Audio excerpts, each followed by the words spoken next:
आज डिसेम्बर 1 तारिख रविवार चलतु जाणव आज दिन सबकि टॉप न्यूज अपडेट देश विदेश आरंभ कर ओडिशार समस्त गुरुत्वपूर्ण खबर जापर आज वीडियो न्यूज देखा पूर्व आपण मान अनुरोध ये न्यूज चैनल टी मु गरीब भाई भौणी मान मुहर हस फुटे कर पशुपक्षी मान मुहर आहार देवाई आपण मान अनुरोध आपण मैंने मत सपोर्ट करूँ आपण को मुझे टंका पैसा किसी मागुनी आपन को खाली गोटे कथा करा पड़ो वीडियो गोटे लाइक कर चैनल को सब्सक्राइब कर दिंतु जहाँफल मो लक्ष्यस्थल में पहुँच पारि चलतु नजर पकेबा आज प्रथम खबर उपर।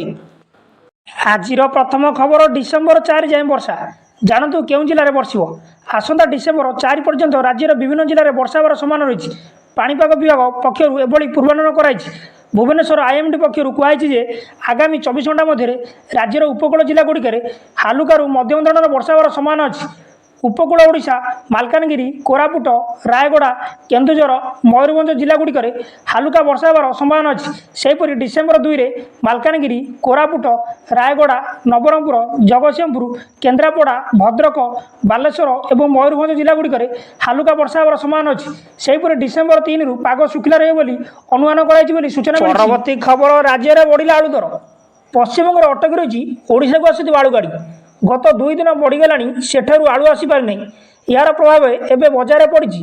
भुवनेश्वर और कटक आलू दर किलोग्राम पिछा 40 छुई। शुक्रवार राजधानी 1 नंबर हाट और अन्य छोट दुकान में आलू किलो 40 टंका बिक्री होता। गोटे पटे गोदाम आलू शेष होता बेले पश्चिमबंग आमदानी संपूर्ण बंद रही। भुवनेश्वर आईगणी आलू गदी को जो दिन को 300 आलू ट्रक आसे सेठी गतकाली यूपी मात्र 4टी ट्रक आसी। पुणी पश्चिमबंग तुलन में आलूर पाइकारी दर किलो पिछा 7 टंका अधिक देवाक पड़ी। या व्यवसायी चिंतार थिबा बेले चढ़ा दर पर ग्राहक मैंने असंतोष प्रकाश कर सूचना मिली। परवर्ती खबर राज्य में कोहला पाग बढ़ जाड़ 10 डिग्री तलू खसला कोरापुट और दारिंगबाड़ी पारद। दक्षिण पूर्व बंगोपसागर सृष्टि लघुचाप जो राज्य में कोहला पाग जारी उपकूल ओडिशा किछि स्थान में हालुका वर्षा होवर सम्भावना रही। पाग कोहला रहा सह कंधमाल और कलाहांडी में घन कुहुड़ी होवर आशंका रही। कोहला पाग जो राज्यर शीतर प्रकोप बढ़। शुक्रवार राज्यर विभिन्न स्थान में पारद तलू खसी। कोरापुट में सर्वनिम्न तापमात्रा 9 डिग्री रही। सेहीपरि फुलवाणी में 10 डिग्री दारिंगबाड़ी में 13 डिग्री सुंदरगढ़ में 12 डिग्री बौद्ध में 12 डिग्री भुवनेश्वर में 21 डिग्री रही। भुवनेश्वर समेत किछि स्थान में हालुका वर्षा होती सूचना। परवर्ती खबर बड़ देउल देव दीपावली महोत्सव पितृपुरुष उद्देश्य दीपदान करेंगे महाप्रभु। बड़ देउल शुभारंभ हो देव दीपावली महोत्सव। महाप्रभु श्राद्ध बेश पितृपुरुष उद्देश्य दीपदान करेंगे। 3 दिन धरी अनुष्ठित हो ठाकुर दीपावली उत्सव। सत्य द्वापर और तृतीया जुगर पितृपुरुष ठाकुर श्राद्ध देवे। यही अवसर दीपमाल शुभषित हो श्रीमंदिर। तेबे दीपावली उत्सव दिवस संध्यारे ठाकुर को स्वतंत्र बेश अनुष्ठित हो। 3 दिन ठाकुर शुभ वस्त्र परिधान करेंगे। ठाकुर मानू बहुमूल्य स्वर्ण अलंकार विभूषित कर सूचना मिली। परवर्ती खबर मोदी खाइले ओडिया खाद्य मोदी मेन्यू रे संतुला डालमा जनीराई मुग डाली खेचुड़ी छेनापोड़। मोदी खाइले ओडिया खाद्य गतकाली बीजेपी राज्य कार्यालय राति भोजन कर प्रधानमंत्री नरेंद्र मोदी। प्रधानमंत्री राज्य बीजेपी पक्षर स्वतंत्र व्यवस्था कराई। रात्रि भोजन में प्राय ओडिया व्यंजन परसा जाइथिला। संतुला जनीराई डालमा आलू मेथी डालमखानी मटर पनीर गुजराती कढ़ी भेज दम बिरियानी मुग डाली खेचुड़ी रुटी छेनापोड़ा आदि मोदी को परसा जाइथिला सूचना मिली। परवर्ती खबर बात्या पेंगल प्रभाव में राज्य में कोहला पाग बंगोपसागर सक्रिय होती बात्या पेंगल जहाँ प्रभाव में राज्य में कोहला पाग रही एवं किछि स्थान में झिपिझिपि वर्षा होउछि। ट्विन सिटी में पाग कोहला रहिबा सह ठंडा पवन बहुछि। गुरुत्वपूर्ण कथा है आज संध्या बात्या पेंगल लैंडफॉल कर सम्भावना रही। पुडुचेरी तमिलनाडु उपकूल में लैंडफॉल कर सम्भावना रही। पाणीपाग पक्षर जारी कराइता सूचना अनुसार लैंडफॉल करिया बेले पवन वेग 70 ରୁ 80 किमी रही सूचना मिली। परवर्ती खबर देशर सुरक्षा भुवनेश्वर में आलोचना होउछि 3 दिन।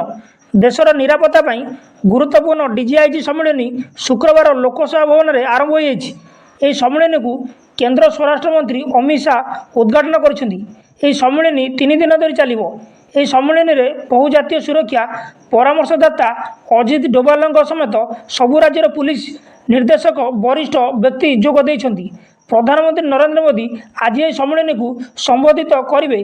उद्घाटन अवसर में केंद्र गृहमंत्री अमित शाह कहते जे साइबर अपराधर आह्वानर मुकाबला सरकार रणनीति प्रस्तुत कर बर्तमान सुरक्षा एजेन्सी गुड़ी वैश्विक स्तर में सुदृढ़ करने जरूरी जहाद्वारा जेकोसी प्रकार सुरक्षा चैलेंजर मुकाबला कर सम्मिलनी गृहमंत्री निज अभिभाषण में सुरक्षा व्यवस्था को सुदृढ़ करने और आईन श्रृंखला बजाय रखापी पदक्षेप संपर्क में आलोचना करते सूचना मिली। परवर्ती खबर आलू चाष ओडिशा आत्मनिर्भर कहले कनकवर्धन सिंहदेव। आलू चाष आत्मनिर्भर ओडिशा या दृष्टि रखी सरकार अक्टोबर नवेम्बर बिहन जोगाई देउछंती। प्रथम थर लगी 15,023 हेक्टर आलू चाष होईछि। एपर्यंत 1,02,964 क्विंटाल उन्नत मानर प्रमाणिक आलू बिहन चाषी को दिखाई। यह व्यतीत 5,694 हेक्टर जमी आलू बिहन लगी सारी बोली कृषि और कृषक सशक्तिकरण मंत्री कनकवर्धन सिंहदेव कहते सूचना मिली। परवर्ती खबर आसिला नुआ तेल दर जानतु लिटर पिछा केते खसिला पेट्रोल और डीजेल रेट। ओडिशा आज पेट्रोलर मूल्य 1 लिटर पिछा 100 टंका 94 पैसा रही बेले डीजेल 1 लिटर पिछा 92 टंका 52 पैसा रही। तेबे एठारे आमे आपण मानकु सूचना देबा चाहूँ जे आज ओडिशा रे पेट्रोल और डीजेल लिटर पिछा 17 पैसा ह्रास होईछि। गतकाली दर स्थिर थिया बेले आज दर में सामान्य परिवर्तन देखाई बोली सूचना मिली। परवर्ती खबर लोकसभा भवन में पहुंचले प्रधानमंत्री मोदी। लोकसभा भवन में पहुंचले प्रधानमंत्री नरेंद्र मोदी। राजभवन बाहरी लोकसभा भवन में पहुंचले मोदी। डीजीपी आईजीपी सम्मेलन में द्वितीय दिन में सामिल हे। सूचना अनुसार योग सेसन कार्य आरंभ हो। सेहीपरि आज जातीय आभ्यंतरीण सुरक्षा संपर्कित विषय आलोचना हो। आतंकवाद साइबर सुरक्षा निशा कारोबार रोकवा उपर दिज्व गुरुत्व। सेहीपरि नुआ टेक्नोलोजीर व्यापक व्यवहार को फोकस करा जिवो। गतकाली निज अभिभाषण में प्रधानमंत्री कहते ओडिशा रे स्टार्टअप इकोसिस्टम लक्ष्य रखाई। बीजेपी सरकार उत्कर्ष उत्कल अभियान आमे काम करूँ। बीजेपी सरकार आसिला परे नुआ शिक्षा नीति लागू होईछि बोली प्रधानमंत्री नरेंद्र मोदी कहछन्ती बोली सूचना मिली। परवर्ती खबर बढ़िला युक्त 2 फॉर्म फिलअप तारीख। आसंता फेब्रुआरी मास 18 तारीख उच्च माध्यमिक शिक्षा परिषद सीएचएसआई पक्षर युक्त 2 कला विज्ञान वाणिज्य धंदामूलक शिक्षा पत्र विनिमय पाठ्यक्रम नियमित और पूर्व नियमित एक्स रेगुलर थियोरी परीक्षा आरंभ हो। तेबे यह पूर्व नवेम्बर 25 पर्यंत युक्त 2 फॉर्म पूरण अवधि वृद्धि करा जायथिया बेले एबे पूर्णबल ताहाकू वृद्धि कराइछि। डिसेम्बर 5 तारीख पर्यंत यह अवधि को वृद्धि कराइछि। विभिन्न कनिष्ठ महाविद्यालय उच्च माध्यमिक विद्यालय पक्षर अनुरोध कराजिया परे परिषद पक्षर यह अवधि को आउ थे वृद्धि कराइछि बोली सूचना मिली। परवर्ती खबर हठात खसिला सुना दर। जानतु आपण सहर में दर केते।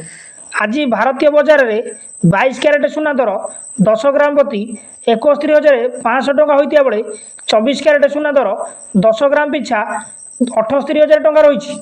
सेहीपरि भुवनेश्वर में 22 क्यारेट सुना दर 61,500 टंका पहुंचला बेले 24 क्यारेट सुना दर 78,000 टंका होती सूचना। परवर्ती खबर डिसेम्बर 4 रे समुद्र स्नान उपर कटकणा।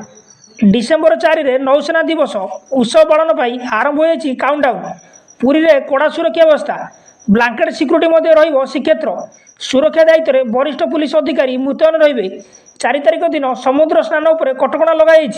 कई समुद्र में स्नान करें एने लाइफ गार्ड और पुलिस समुद्र उपर तीक्ष्ण नजर रखा नहीं सूचना देइछन्ती पुरी एसीपी बनित अग्रवाल बोली सूचना मिली। न्यूजटी एटी समाप्त होइछि। न्यूजटी भल लगी आपण मान अनुरोध वीडियो गोटे हृदय लाइक कर चैनल को सब्सक्राइब कर दियंतु आ पाखरे थिबा बेल आइकन को प्रेस कर दियंतु।